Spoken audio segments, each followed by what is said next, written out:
જય શ્રી કૃષ્ણ, જય માતાજી, હર હર મહાદેવ।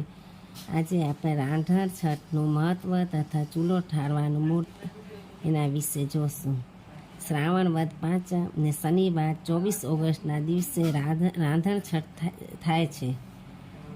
શનિવારે સવારના 7:51 સુધી જ પાંચમ તિથિ છે, ત્યારબાદ આખો દિવસ રાત્રિ છઠ તિથિ છે। આથી શનિવારે રાંધણ છઠ છે। શ્રાવણ મહિનો એટલે તહેવારોનો મહિનો અને તેમાં પણ જન્માષ્ટમી પૂર્વે રાંધણ છઠનો તહેવાર આવે છે। આ તહેવારમાં શહેર તથા ગ્રામ્ય વિસ્તારમાં સવારથી સાંજ સુધી રસોડામાં મહિલાઓ મિષ્ટાન સહિતની વાનગીઓ બનાવે છે।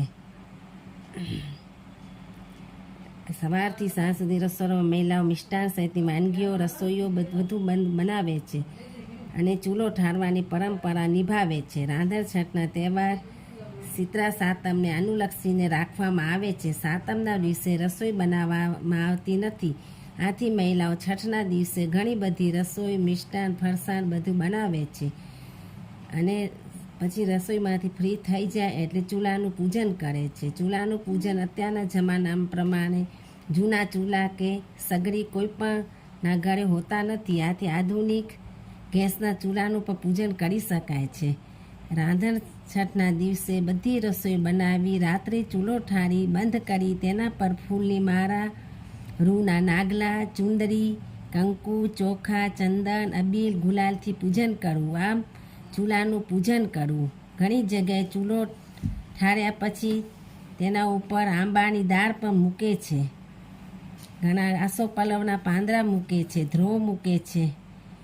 ચૂલો ઠારવાનું મુહૂર્ત શનિવારે બપોરે 4 લાભ અમૃત ચોઘડિયામાં 12:49 થી 5:34 વાગ્યા સુધીનું છે। રાત્રે લાભ ચોઘડિયામાં 10 થી 8:34 સુધી છે।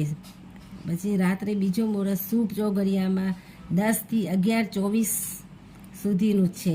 જ્યોતિષની દ્રષ્ટિએ છઠના અધિષ્ઠાતા દેવતા સૂર્ય છે। સૂર્યમાં અગ્નિ તત્વ રહેલ છે। રસોઈમાં પણ અગ્નિ તત્વનું મહત્ત્વ વધારે છે અને રસોઈ ઘરમાં માતાજી અન્નપૂર્ણા દેવીનો વાસ છે, આમ તહેવારમાં રાંધણ છઠનું મહત્ત્વ વધારે છે।